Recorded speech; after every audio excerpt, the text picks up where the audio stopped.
Comme de vrais enfants, ces personnes âgées se sont notamment formées sur le simulateur. Chacun a pu tester ses réflexes, une manière aussi de mieux aborder le virage de la retraite. Ça y est. Vous l'avez pas vu la voiture? Si, j'ai vu, mais j'ai pas tourné. Trop tard.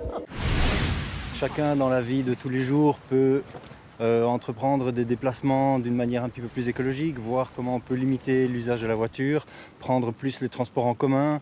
Partis jeudi dernier de Belgique, ils ont pris beaucoup de retard. La météo et les vents leur sont défavorables. Et puis, il y a les nombreux passages d'écluses qui ralentissent leur progression. Dans ce même biotope, la jolie amanite phalloïde. Vous avez des variétés blanches de phalloïdes. Mortelle. Mortelles. Pareil, là, une famille y passe entièrement.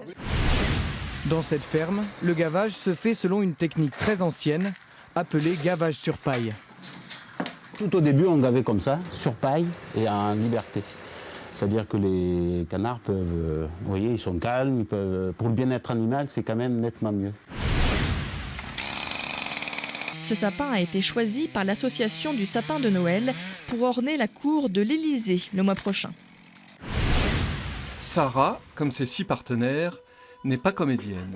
Sur scène, toutes jouent leur propre rôle, celui de demandeuse d'asile. On n'a pas fait ça volontairement. C'était des choses qui nous ont poussés à tout quitter, à tout abandonner, d'accepter de venir ici, tout recommencer à zéro. Il y a l'âge de faire des aventures, mais l'âge que nous avons, c'est plus l'âge des aventures. C'est tout ce qui reste d'un Washingtonien à l'origine aussi beau que ses congénères. Un palmier et c'est une inquiétante grande première, victime du terrible charançon rouge. Détecté en juillet, l'arbre infesté a fini comme celui-ci, complètement dévoré de l'intérieur en seulement 2 mois. C'est une collection qui prend de la place. Tout est bien arrivé par la route.